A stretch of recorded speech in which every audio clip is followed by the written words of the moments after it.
une semaine d'actualité sociopolitique qui se décrypte sur ESAE TV. Chers amis internautes, bonjour, bon réveil, bienvenue sur Info Hebdo de ce samedi pour lequel j'ai convié en plateau Arnaud Doumaou. Il est journaliste, analyste politique. Il sera avec un autre journaliste, analyste politique, Adrien Tchomakou. Et le troisième invité, autant pour moi, est Gadiel Adunvo, un activiste politique. Avec eux, chers amis internautes, on parlera de ces cybercriminels qui ont écrit à plusieurs institutions de la République pour un regard favorable sur leur dossier. On parlera également de la réhabilitation du stade de l'amitié général Mathieu Kérékou de Cotonou, conformément aux exigences de la Confédération africaine de football. Nous sommes dans le mois d'octobre, c'est le mois du consommant local au Bénin. Si le temps nous le permet, on fera quelques commentaires, notamment sur l'effectivité de ce consommant local. Voilà plus ou moins la trame de l'émission de ce samedi, juste après cette capsule vidéo qui vous vante les mérites de l'école supérieure d'administration, d'économie, de journalisme et des métiers de l'audiovisuel ESAE. Juste après cette capsule vidéo, on se retrouve pour le décryptage.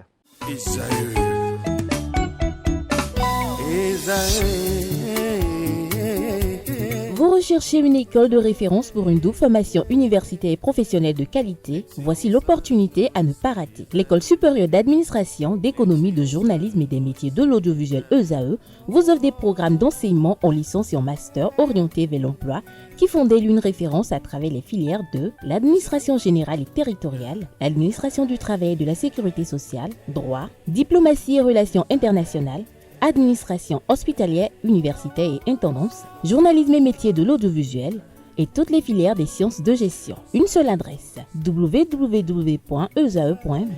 Rendez-vous dès maintenant sur nos campus ESAE Bedjromende au numéro 90 93 65 21 ou au numéro 98 98 14 00. Paracourt sur le numéro 52 46 12 12. Aboumé-Calavi au numéro 52 88 44 44. Akpakpa au numéro 52 88 33 33. ESAE, l'excellence a un nom.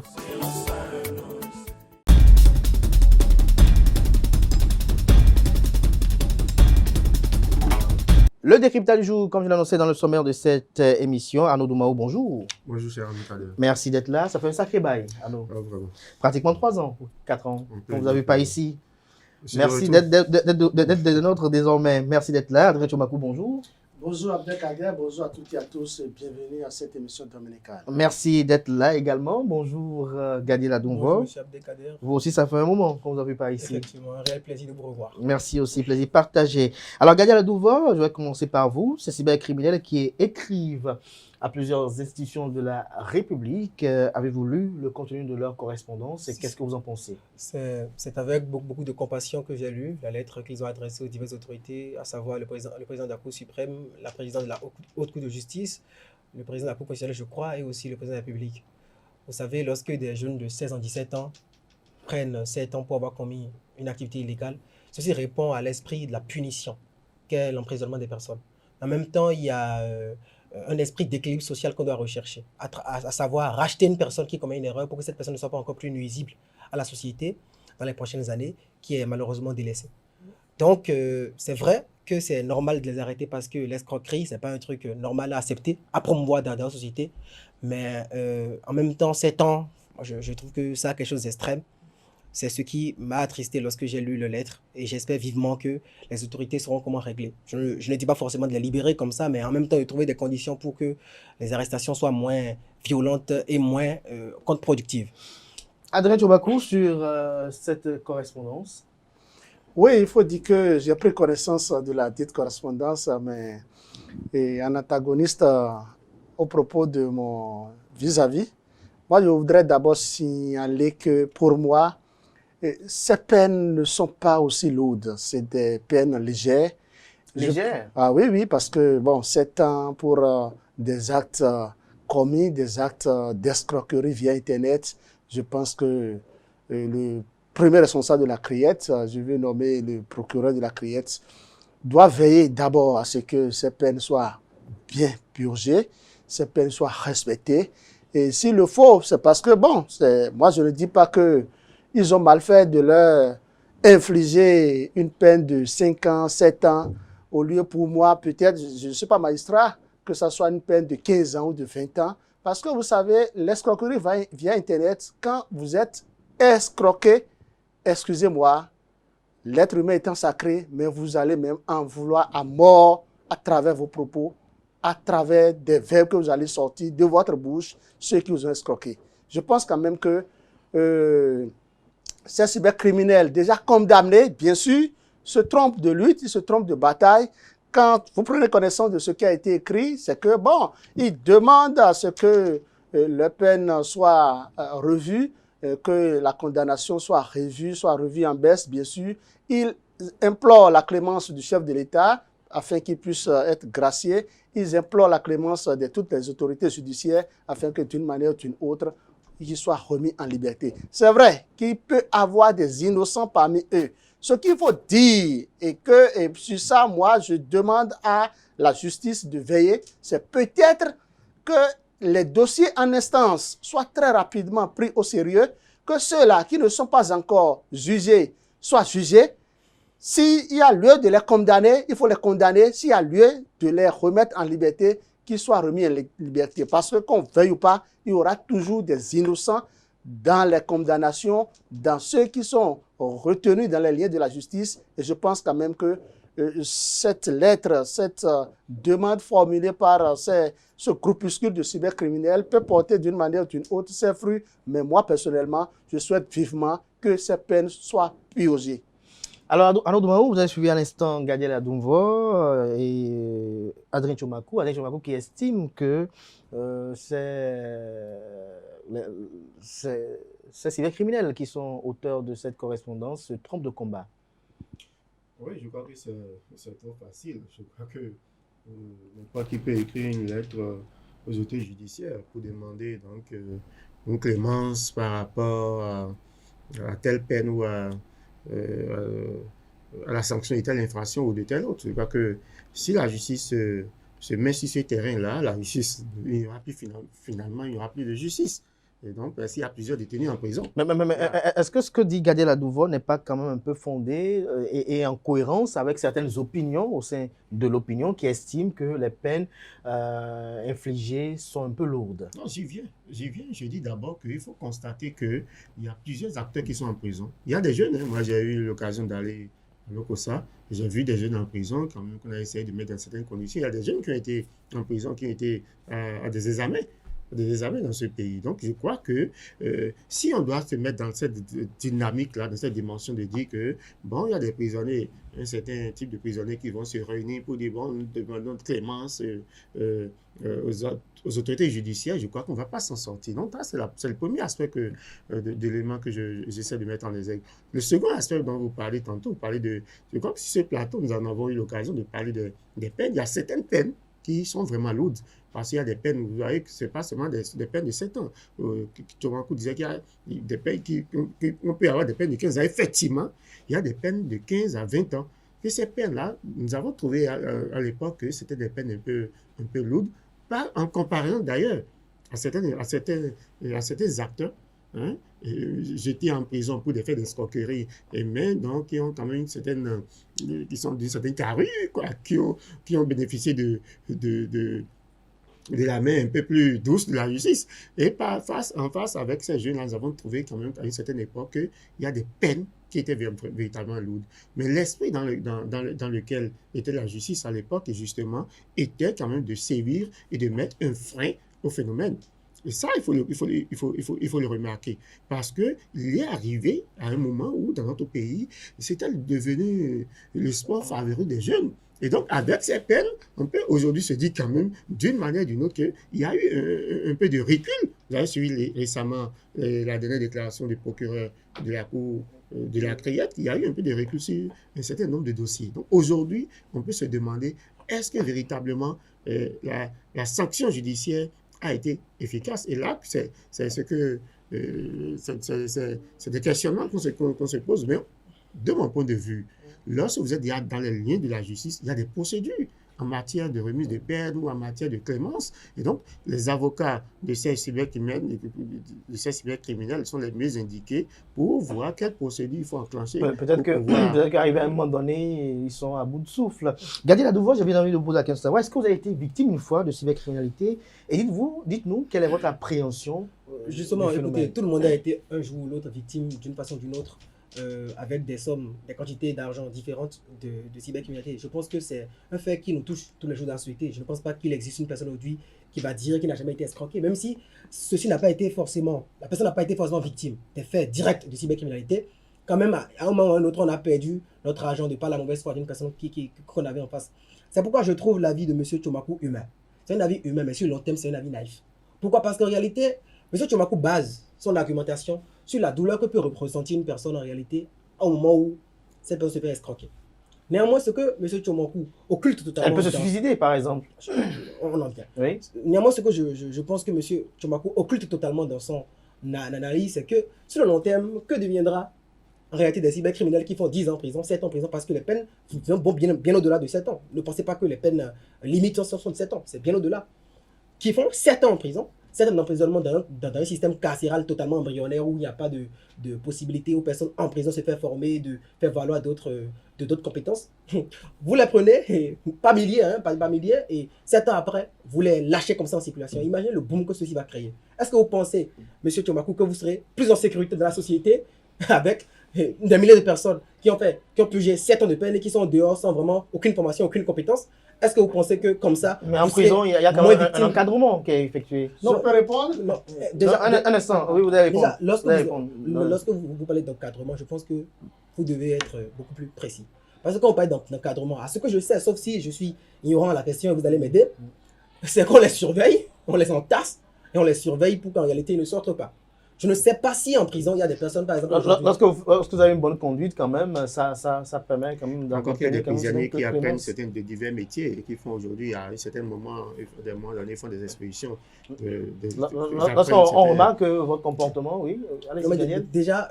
il y a des conditions, c'est pour ça que les avocats sont les mieux indiqués, en principe, pour pouvoir les aider.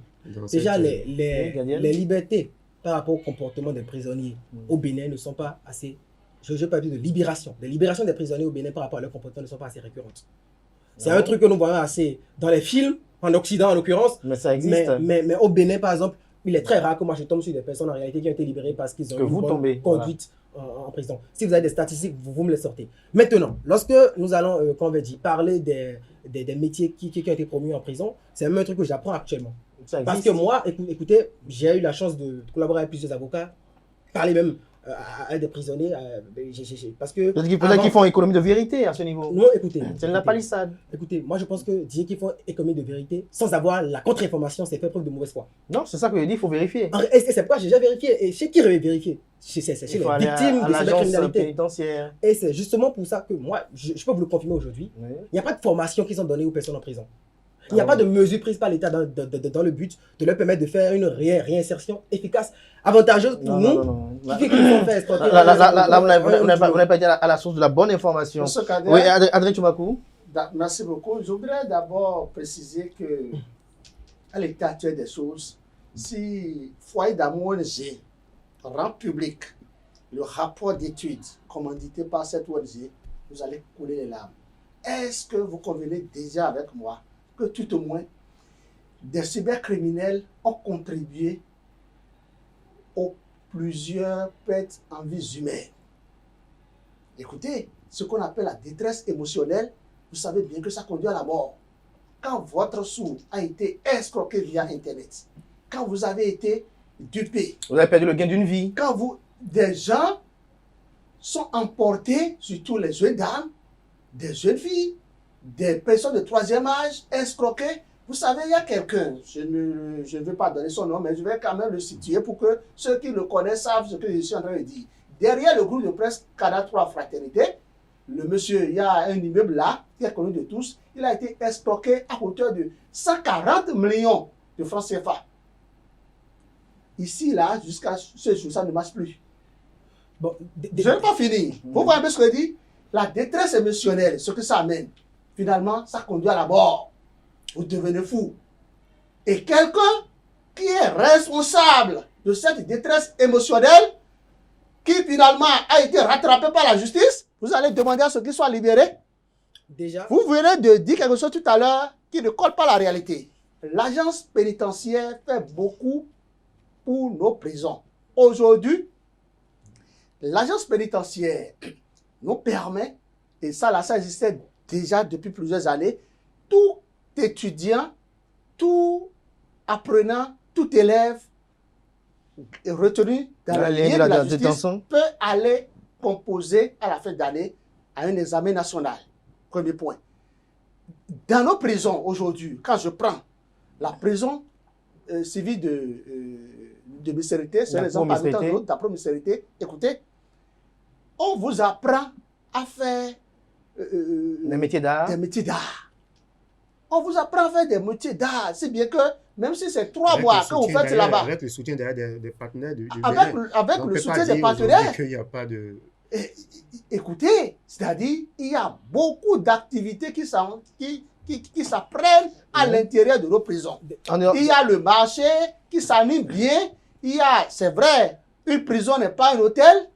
Quand on dit que vous êtes en prison, c'est que les gens doivent se dire que c'est Dieu qui est en train de les sauver. Monsieur, si vous me permettez. Déjà, j'aimerais revenir sur 2 points. Lorsque M. Tchomakou parle en réalité de l'impact négatif que pourraient avoir les cybercriminels sur les victimes. Assez d'impact négatif. Je sais. Des milliers. Permettez-moi de finir. Sur des victimes aujourd'hui qui peuvent perdre la vie. Je pense que déjà la justice souffre d'un problème de généralité à ce niveau-là. Parce qu'une personne qui escroque, une victime qui se suicide, n'est plus coupable que d'escroquerie. Cette personne est également coupable d'homicide. C'est vrai que ce n'est pas immédiat, mais immédiatement, cette personne est coupable également d'homicide. Donc en réalité, c'est à la justice de ne pas généraliser tous les cas de cyber-escroquerie en partant du principe que voilà, c'est possible que les personnes se fassent peut-être se suicident. Est-ce que votre combat, c'est de faire le distinguo dans les cas de cybercriminalité mon combat, c'est non. Ou pour vous, c'est que généralement, la plupart des jeunes qui sont arrêtés pour cybercriminalité soient rééduqués avec des peines minimales et remis dans la société parce que pour vous, ce sont des jeunes. Non, déjà, en réalité, mon combat, ce n'est pas non seulement le distinguo. Mais je pense que le distinguo nous permet d'être beaucoup plus proche du combat, en prime abord. Ensuite, moi, je pense que l'État, dans son décide d'efficacité, devrait chercher des méthodes pour gagner en réalité ce combat contre la cybercriminalité en réalité dans la société. Et moi, je pense que si déjà on se base sur les 3 dernières années, la courbe des arrestations de la cybercriminalité nous montre déjà qu'il y a un réel échec par rapport à ce niveau-là. En 2021, écoutez, permettez-moi de finir, la quantité de cybercriminels arrêtés sur le terrain est inférieure à la quantité de cybercriminels arrêtés en 2022, inférieure à la quantité de cybercriminels arrêtés en 2023, et inférieure à la quantité de cybercriminels arrêtés en 2024, alors qu'on n'est même pas encore là. Les moyens se sont renforcés. À la fin de l'année. Donc déjà, si vous prenez ces informations, si vous prenez en réalité si vous prenez cette information comme un témoignage d'exploit de la police républicaine, de l'exploit des moyens de répression contre la cybercriminalité, tant mieux. Mais moi, je pense ça aussi, bien aussi comme un exploit, mais également comme une preuve d'inefficacité créée sur le terrain. Parce qu'en réalité, même si l'appareil judiciaire ne se met pas à arrêter les cybercriminels en bloc, avec tout le tapage médiatique qui se fait par rapport à la cybercriminalité, si le but c'est de faire peur en réalité aux gens, pour les décourager vers la cybercriminalité, bien avant de punir en réalité celles qui ont été victimes d'arrestation, moi je pense que ce n'est pas en train de marcher. Non, vous n'avez pas noté très rapidement, avant de revenir à Tchomakou, vous n'avez pas noté qu'au fil des années, l'OCRC a renforcé sa dynamique de lutte farouche et implacable contre la cybercriminalité. Écoutez, vous n'avez pas vu la délocalisation des antennes de part et d'autre à travers le pays? Moi, écoutez, mon avis, ça devait avoir un produit, un résultat. Mon avis, ceci. Parce que déjà, moi, je trouve que c'est ça quand même quelque chose de triste, d'être fier de l'arrestation passive des jeunes. Parce que ceci quand même renvoie une information assez... Ce sont des jeunes innocents. Non, écoutez, est-ce qu'ils sont innocents? Je pense que ceci renvoie quand même une information assez... Oui, mais est-ce qu'ils sont innocents? Qui a dit qu'ils étaient innocents? Alors, il y a des jeunes aussi qui sont pris pour viol. Alors, Arnaud Doumaou, sur le même sujet. Là, je suivi un peu les échanges à l'instant. Votre chute qui m'intéresse, il y a des jeunes qui ont été sans doute pris pour des viols, pour plein d'autres infractions.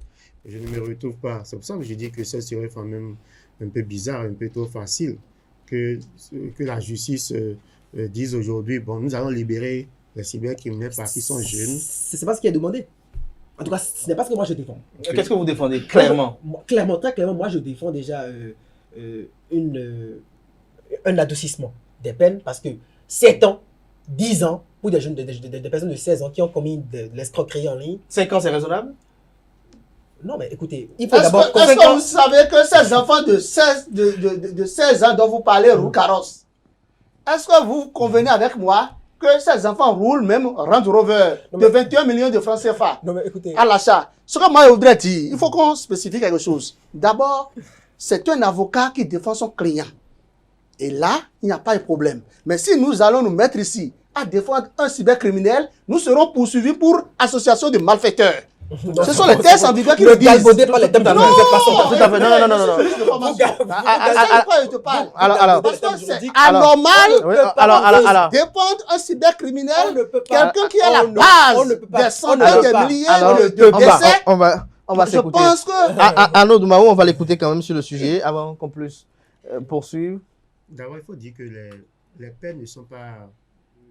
Les tests, c'est sur la base des tests que les peines sont attribuées qu'on appelle ça, aux coupables ou aux personnes quand même qui sont sous le coup de la loi.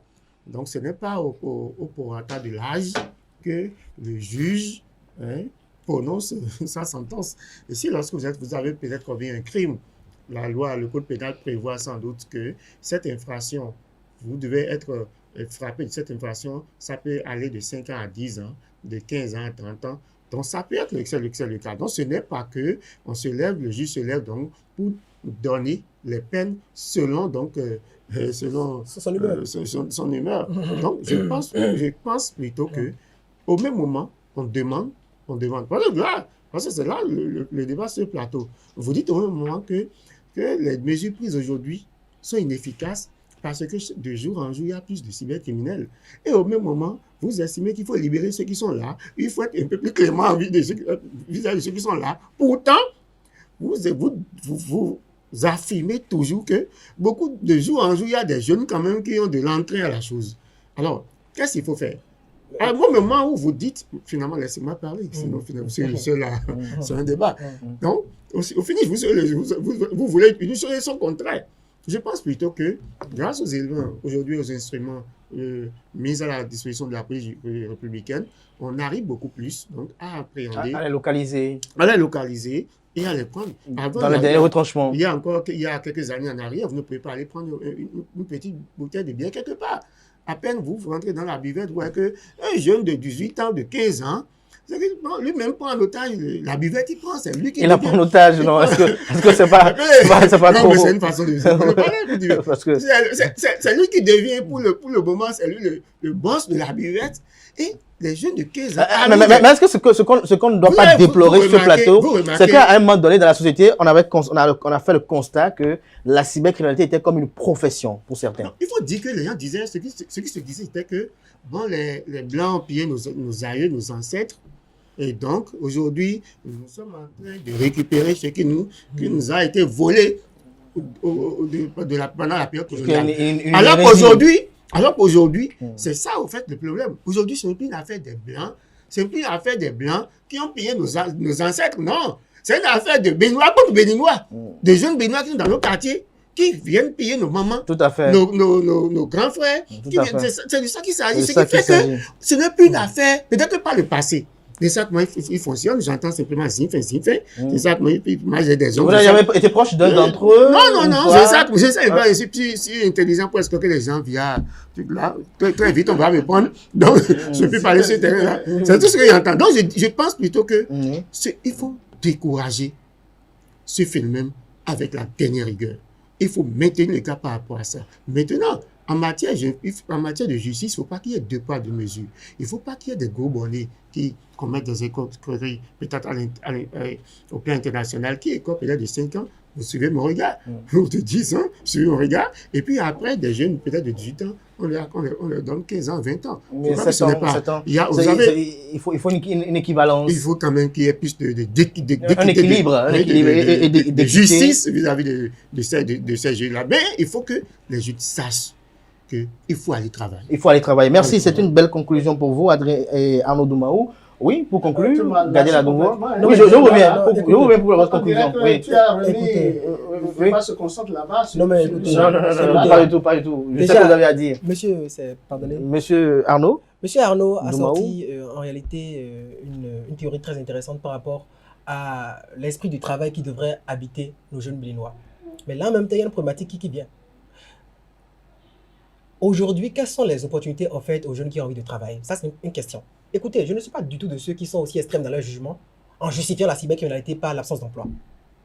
La cybercriminalité, l'absence d'emploi plutôt, ne justifie pas la cybercriminalité. Mais est-ce que l'absence d'emploi est un facilitateur de la cybercriminalité? C'est indéniable que oui. Les peines déjà très sévères aujourd'hui ne sont pas malheureusement en train d'être efficaces sur le terrain parce que je peux vous assurer que... ça c'est selon vous. Écoutez, je peux vous Vos assurer... investigations à vous. Je suis jeune. Oui. Vous l'êtes aussi. Je Mais suis- moi, bien plus que vous. Pourquoi pas? En réalité, je suis le mieux placé en réalité pour être plus proche de la jeunesse Nos cheveux sont et tous savoir un peu crépus, ce qui s'y fait. Je peux vous assurer qu'aujourd'hui, il y a une grande quantité de cybercriminels sur le terrain. Et si l'État devait être vraiment efficace et arrêter tous les jeux qui sont cybercriminels, on arrêterait 3 quarts des jeux en circulation. Vous pensez qu'ils ne sont pas efficaces? Donc, Est-ce que- moi, je pense donc, que vous n'avez remarqué aucun changement Moi- dans le quotidien Moi, j'ai remarqué, désormais, j'ai avec cette lutte. qu'en réalité, étant donné que même les personnes désireuses de travailler n'ont pas la possibilité de travailler, non, écoutez, permettez-moi de finir Oui, avant de allez-y, M. oui, Chomakou. oui. Il y a Dans déjà le un sujet. grand problème social qui se pose. Il y a beaucoup de jeunes aujourd'hui qui ont envie de travailler, mais malheureusement n'ont pas et sont en fait soumises dans des situations de misère. Donc ça les ramène au crime. Faut-il ne pas Faut-il ne pas punir? Vous allez justifier alors ces jeunes-là qui ne Faut-il ne travaillent pas pas punir? et qui vont voler la moto de Suivez-moi. leur camarade Faut-il- étudiant? Faut-il ne pas punir? Pour autant, ma réponse est non. Mais est-ce que la punition est en train d'être efficace? La réponse est non. Alors en réalité, moi je pense qu'il faut plutôt se mettre et réfléchir. Déjà, et le débat, c'est déjà très bien qu'aujourd'hui vous mettez en place des panels pour qu'on puisse parler. C'est vrai que le temps n'est pas assez nombreux, mais il est important qu'on puisse déjà commencer à trouver des solutions dans le but d'endiguer efficacement le phénomène. Le Parlement va s'y penser. Très rapidement, Adrien Chomakou, pour conclure sur ce sujet. Oui, comme vous venez d'évoquer le Parlement, je voudrais avant tout propos demander aux députés de prendre des lois, de prendre une loi, par exemple, qui renforce les punitions carcérales. Est-ce que vous pouvez me laisser parler? Est-ce que vous me laissez parler? Premièrement, vous savez, aujourd'hui, le constat est quoi? C'est cybercriminel.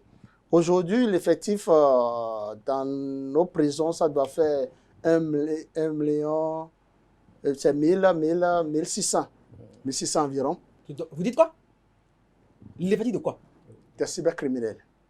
Oui. Il y a 1600 dossiers qui ont été sortis en réalité par le président de la CRIET. Écoute-moi. Un dossier, c'est peut-être C'est ce 2, que moi 3 je sais que je cybercriminels. dis. Non, mais c'est pas ça. Non, en fait, vous déformez les propos en réalité du juge procureur. du procureur de la CRIET. Et l'effectif, c'est combien? 1600 dossiers.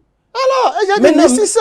Pas 1600 cybercriminels. Un dossier, c'est peut-être 2 ou 3 cybercriminels. Ah, Donc déjà, lorsque vous diminuez Écoute, au Alors, on va se... Les peines- Ça peut être 1 million, ça peut être 20 millions. Mais on je s'écoute. sais que l'effectif dont le procureur a tourne parlé, autour de... 1600. C'est ce que j'ai entendu. Ok. Je suis journaliste. Allez, Moi, je ne allez-y. peux pas gonfler un chiffre. Allez. Ce que je voudrais vous dire, c'est quoi? Si chaque cybercriminel, si les députés corsent un peu nos tests en vigueur, Alors, vous voulez encore qu'on corse davantage? il faut que ça soit corsé. Adrien Surtout Chomakou. pour les cybercriminels. Pourquoi? Quand on prend l'aspect pénal, il faut désormais que ces cybercriminels, non seulement on essaie quand même de leur apprendre Oui. et à faire beaucoup de choses en milieu carcéral, mais il faut qu'on les amène labourer la terre. Il faut qu'ils aillent au champ.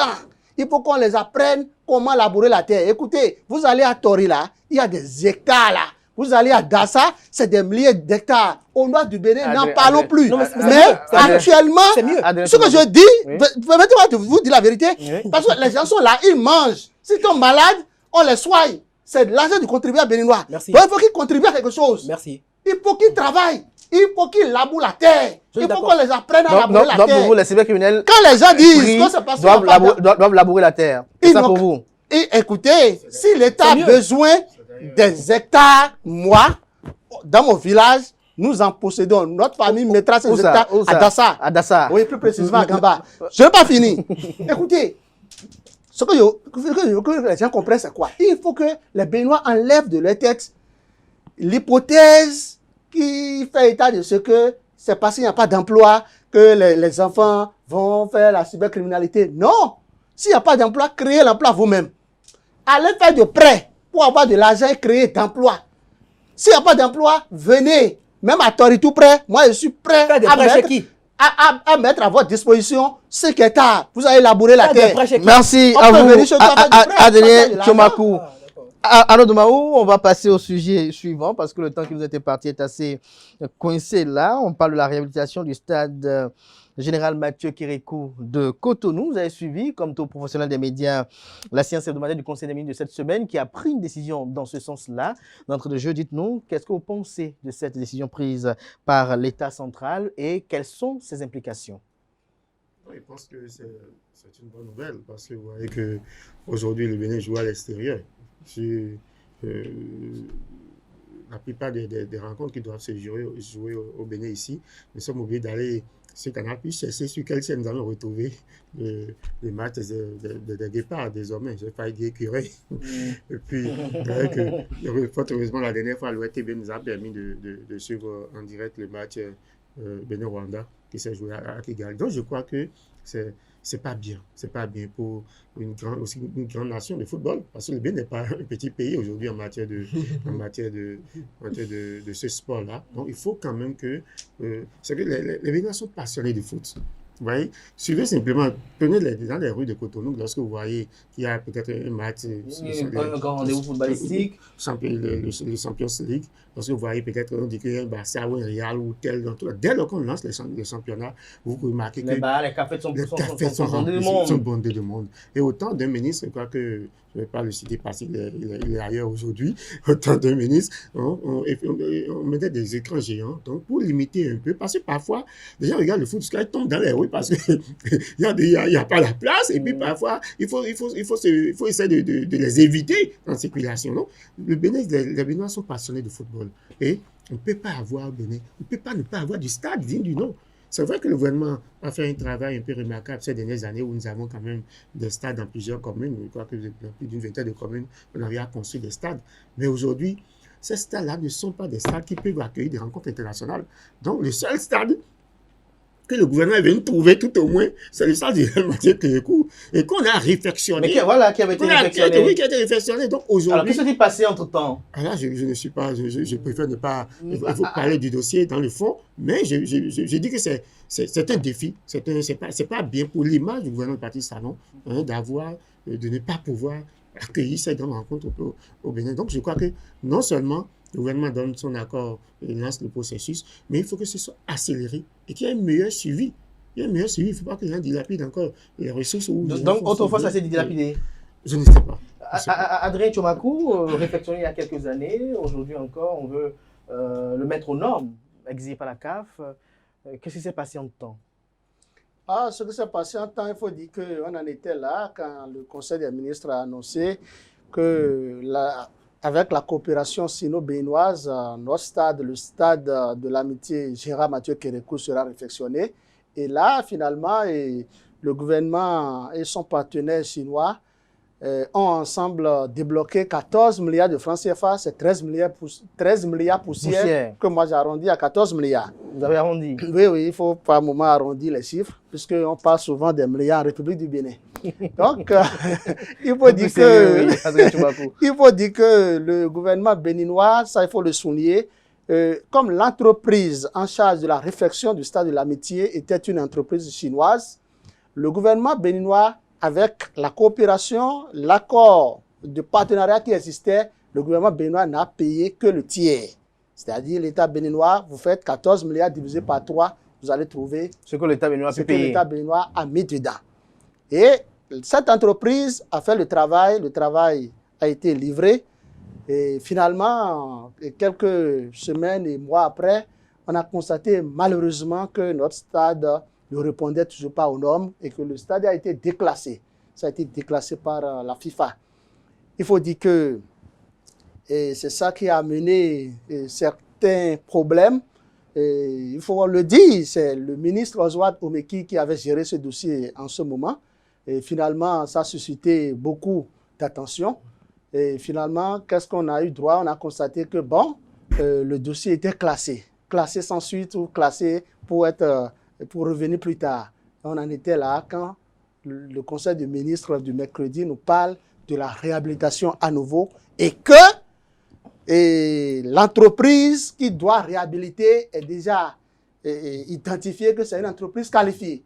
Seulement que le gouvernement béninois ne nous a pas donné le nom de l'entreprise. Le gouvernement n'a non plus dit est-ce c'est une entreprise béninoise, une entreprise régionale ou une entreprise internationale. Est-ce qu'il s'agit d'une entreprise chinoise à nouveau ou bien de quoi est-il question?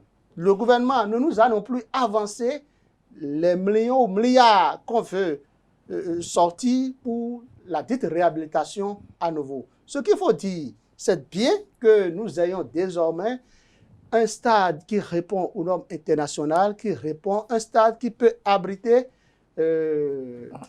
la Coupe des Nations Unies, parce qu'il faut le dire, à l'état actuel des choses, le Bénin ne dispose pas de stade qui pourra abriter un match de la Coupe des Nations Unies. Avant, sous le général Mathieu Kérékou, pas sous le général Mathieu Kérékou, sous Boni Yahi, nous avons 3 stades qui répondaient aux normes.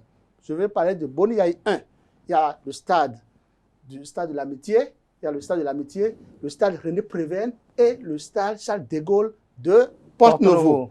Mais que c'était passé entre-temps? Bon, entre-temps, depuis, il faut dire que les 2 derniers stades dont j'ai cité, c'est-à-dire celui de Porte-Nouveau, le stade Charles de Gaulle de Porte-Nouveau et le stade René Préven étaient déjà hors d'usage. Donc, c'est seulement le stade de l'Amitié qui restait. Et finalement, on a perdu.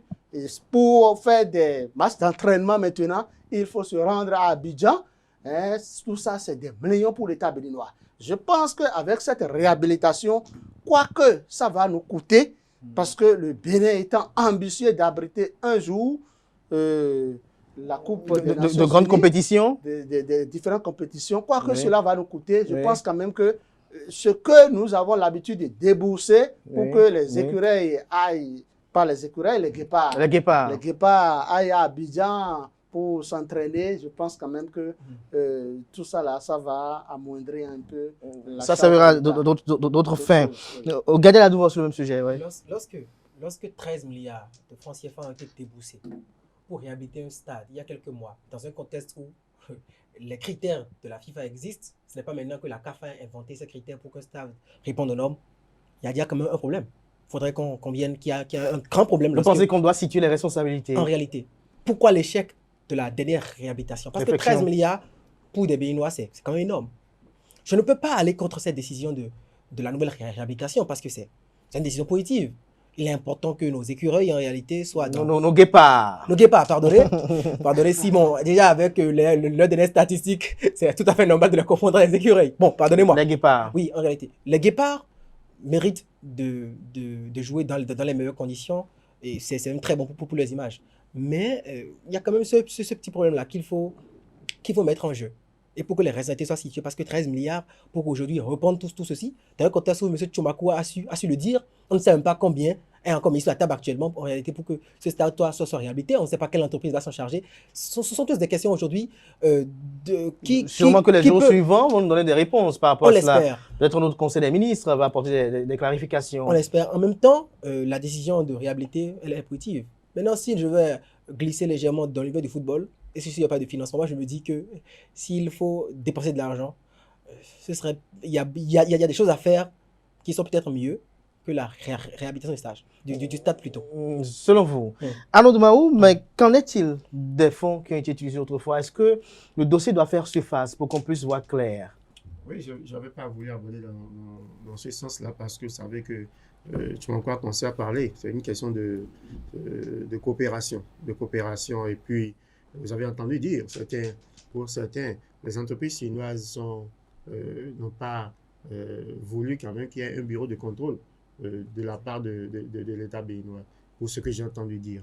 Et si les Chinois estiment qu'ils travaillent selon les normes de chez eux et qu'aujourd'hui, nous avons ce résultat en ce qui concerne ce qui a été fait au niveau du stade de l'amitié, il y a des questions. On va se dire, mais alors finalement, sur quelle base on s'est entendu?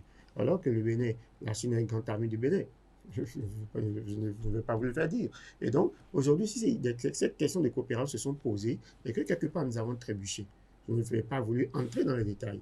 Mais comme Tchoumakou l'a soulevé, si nous sommes entrés, nous avons trébuché, aujourd'hui, sans doute que l'État béninois s'est dit, a pris ses responsabilités. C'est pourquoi, quand il faut évoquer le dossier pour le sujet, justement, sans doute que dans les prochaines décisions, le Conseil des ministres va nous situer sur quelle est l'option aujourd'hui faite par le Bénin. Est-ce qu'on retourne toujours aux Chinois ou l'annonce du gouvernement, c'est pourquoi Touankou disait qu'il manque certains détails, est-ce que cette annonce faite par le gouvernement béninois, est-ce que le Bénin aujourd'hui a choisi carrément une autre entreprise qui pourra donc répondre aux exigences de la CAF ou de la FIFA pour que notre stade soit aux normes. Parce que si on doit retourner avec... Il en va de l'image du pays aussi. Voilà, si on retourne dans le centre de la coopération avec la Chine et que les entreprises chinoises reviendront au pays pour faire leurs lois, pour dire non, nos bureaux de contrôle, le bureau de contrôle doivent provenir de chez nous, on va toujours, avoir du mal à conclure ce dossier-là. Mais je dis qu'une fois encore, je dis que la Chine est un grand partenaire du Bénin, un grand ami du Bénin, et la Chine accompagne le Bénin dans divers secteurs. Donc on ne peut pas aujourd'hui dire que nous allons sans doute jeter la grosse pierre à la Chine. On peut se dire que sans doute qu'il y a une mal-donne quelque part, mais est-ce qu'au-delà de cette mal-donne, est-ce qu'il y a eu des fonds qui sont passés dans certains cycles? Je n'en sais rien. Il faut un procès? Je n'en sais rien. Sans doute que le gouvernement va d'ailleurs nous situer sur d'abord la nouvelle procédure qui est lancée de réflexion, les entreprises. Et pourquoi la nouvelle option? Peut-être les joueurs à venir seront mieux situés. André Chobakou, oui. Oui, a priori, si on lit le Conseil des ministres, les travaux qui seront réalisés et confiés à une entreprise non encore identifiée, nous pouvons dire sans embâche et sans nous tromper qu'on n'a pas besoin d'une entreprise chinoise pour réaliser ces travaux. Parce que, si vous lisez bien le Conseil des ministres, ils ont clairement défini qu'il y a la dépose de la totalité de la pelouse et la construction ou la réfection, je voudrais dire, comment on appelle, des gazons naturels sur le grand stade, le stade qui sera aux normes internationales. Et le deuxième travail phare, c'est que cette entreprise aura en charge la construction du stade annexe, toujours au stade de l'amitié, c'est-à-dire le stade d'entraînement en gazon synthétique. Je pense qu'il y a plusieurs entreprises, même de la sous-région. Je ne vois pas encore cette entreprise au Bénin, peut-être que ça existe, mais que ça excelle dans la sous-région. Il y a des entreprises dans la sous-région qui peuvent bien faire ça, parce que réaliser un stade au gazon synthétique. Mais ce qui est aussi bon dans le Conseil des ministres que je voudrais souligner, c'est qu'on a parlé de l'entretien. Voilà, justement. L'entretien, parce qu'en réalité, vous poser la question. C'est beau d'avoir du stade, mais il y a l'entretien du stade. Est-ce que c'est pas ce qui a fait qu'on a été déclassé après l'autre réflexion? Non. Ce n'est pas dû à l'entretien. Parce qu'après cette réflexion, à l'époque... Les matériels utilisés pour la réflexion ne tiennent pas compte des réalités de chez nous. Vous savez, il y a l'effet du soleil, quand vous voyez les sièges. Il y a la climatisation. Il y a eu beaucoup de problèmes. Parce que mais quand c'était fini, la réflexion, il y avait quand même une certaine approbation, en quelque sorte. C'est un peu comme si vous mettez de la peinture sur un mur, c'est joli.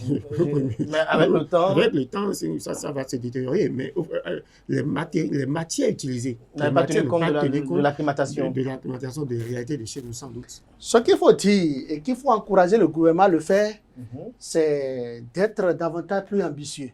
C'est vrai que le gouvernement est ambitieux de construire, de réhabiliter le stade de l'amitié général Mathieu Kérékou, que le gouvernement réhabilite aussi les deux autres stades qui ont déjà l'allure. D'autres stades. Je veux parler du stade René Pleven et le stade de Charles de Gaulle de Porto-Novo. Aussi, si le gouvernement béninois veut abriter la Coupe des Nations, la Coupe d'Afrique des Nations, il faut que le gouvernement pense désormais à avoir un autre stade aux normes internationales, tant bien à l'intérieur du pays qu'à l'extrême du pays. Je veux m'expliquer, c'est-à-dire à Boycon ou à Abomey par exemple, parce que c'est le centre. Ou à Parakou.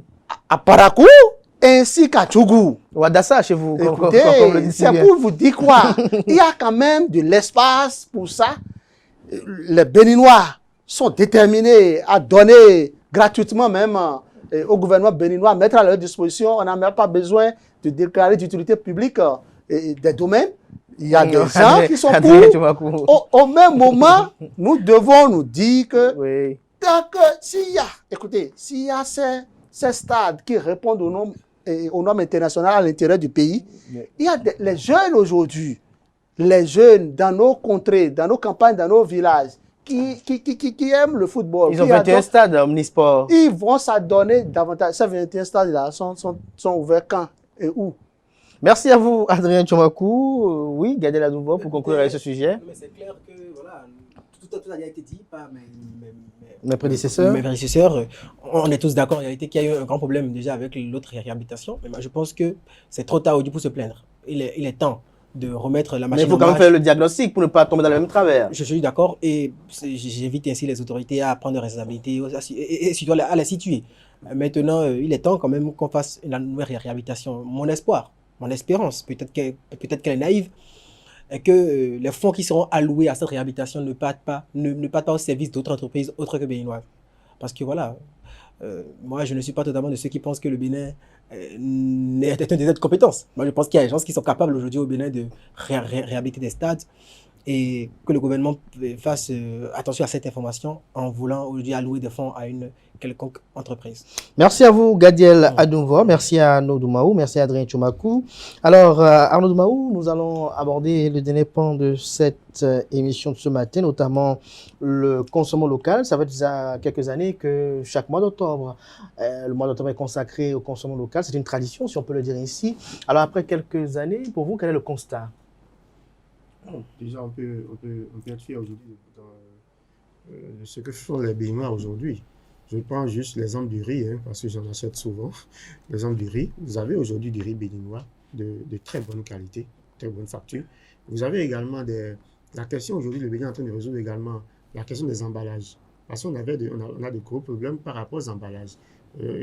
Aujourd'hui également, on constate que le Bénin fait des progrès en matière d'emballage. Donc, je ne suis pas du tout impliqué dans l'organisation de consommation locale, mais je trouve quand même que ces moments nous permettent quand même de valoriser nos produits et ça permet également, c'est un peu comme une plateforme d'échange entre les différents acteurs parce que les entreprises les entreprises locales qui ont des produits qui valorisent nos matières premières et plein d'autres choses, sont aujourd'hui saisissent donc cette opportunité pour exposer leurs difficultés, les problèmes qu'ils ont à exposer, déjà pour avoir qu'on appelle le label, c'est-à-dire pour être autorisé à avoir l'étiquette, et il y a des procédures sur des procédures. Et donc, c'est des moments de rencontre, d'échange entre l'État, entre les partenaires et les acteurs qui s'investissent au quotidien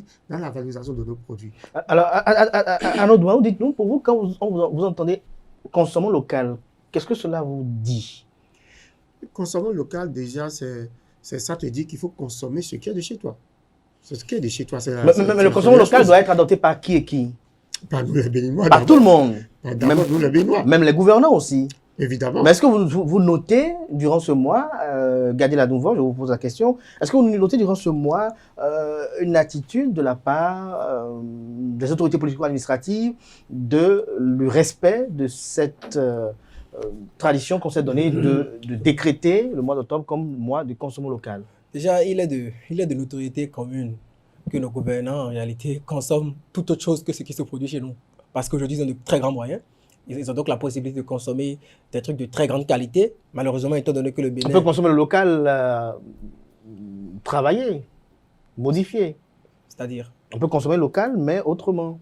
Non, mais écoute, de toute façon, moi, je pense que la dynamique du consommation local, elle est positive parce que c'est important qu'aujourd'hui, le Béninois, le patriote béninois puisse sentir le besoin en réalité de consommer ce qui se fabrique dans son pays. C'est une façon de contribuer au développement de ce pays-là. Et c'est même dans ce sens que je remercie beaucoup de petites entreprises aujourd'hui qui se développent et qui produisent en réalité des choses made in Bénin. Et ça redonne le blason économique de la République du Bénin. Je profite même pour parler des meubles, que truc de luxe fabrique tout le temps. Ça c'est de la publicité, là. Non, mais écoutez, Puisqu'il n'est pas que seul à faire. bon, c'est une entreprise aujourd'hui qui s'est montrée très efficace et concurrentielle sur le Tout terrain. comme il y a d'autres aussi qui sont plus efficaces aussi. Ouais, sûrement. c'est pas faux. Du coup, c'est super positif aujourd'hui que ces entreprises essayent de faire consommer du local à la population. Il est aussi important que la population sente la pression de consommer ce qui est fait dans notre pays. Parce que, vous savez, ce n'est pas en consommant anarchiquement tout ce qui se fabrique en Chine, en France, que le Bénin va se développer. Le développement économique passe en réalité par la consommation de ce qui est chez nous. C'est pourquoi je rends hommage à Thomas Sankara qui a quand même exprimé cette formule lunaire qui est celle du consommons ce que nous produisons ce que nous consommons. Adrien Tchomakou, consommons local, est-ce que le constat est effectif?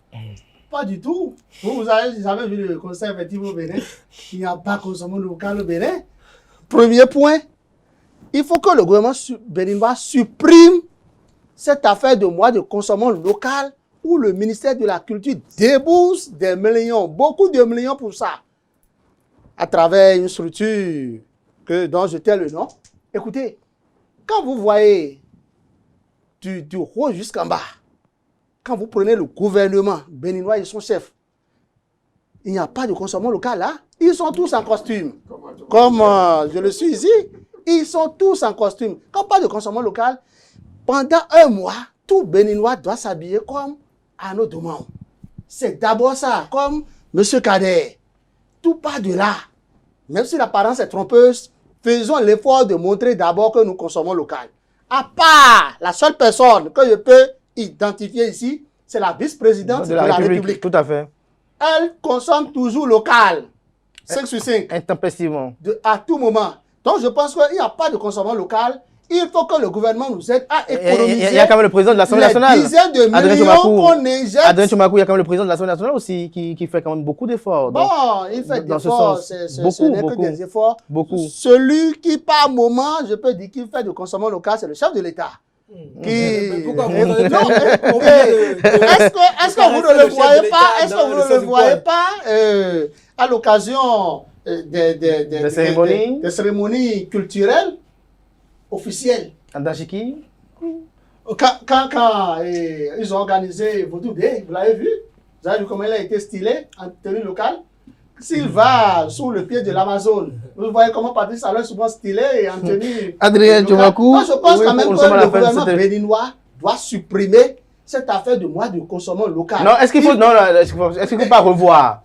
Il faut revoir. On a déjà trop revu. Il faut revoir. Peut-être inciter. Millions jetés sur le dos du cadavre. Est-ce qu'il ne faut pas revoir, peut-être avec des exigences de part et d'autre, peut-être demander au gouvernement aussi, peut-être d'aller vers les fabricants locaux de meubles, de tables et autres, et peut-être aller acheter auprès d'eux. Est-ce qu'il ne faut pas revoir un peu le mécanisme? Depuis plus de 10 ans, vous ne convenez pas avec moi qu'il y a par exemple tous des moteurs en République du Bénin qui fabriquent des véhicules. Combien de ministres, combien de députés? Est-ce qu'il fabrique ou il importe? Écoutez, il importe. Même s'il ne fabrique pas, au moins ça porte son nom, non? On l'a fait tourner, qui est décédé il y a environ 3 semaines. Est-ce que ça ne porte pas son nom? Consommer alors ça, au lieu d'aller chaque fois... Non, pas de structure. Merci à vous, Adrien Tchomakou. Nous sommes à la fin de cette émission. Gadiel, vous voulez dire une phrase? En tout cas, je prends une distance critique vis-à-vis de l'opinion dans laquelle porter des pains, porter des bassins, c'est consommer du local. On va entrer dans le débat, surtout que nous sommes à la fin du plateau.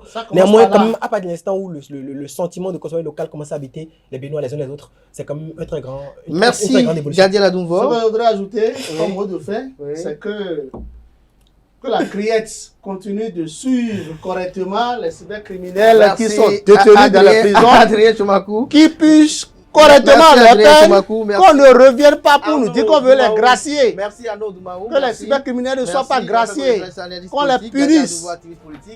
Chers amis internautes, c'était Info Hebdo de ce samedi. Merci pour l'attention. Retrouvez demain Carles Kitomé et Nansirine Fatoumbi pour l'invité.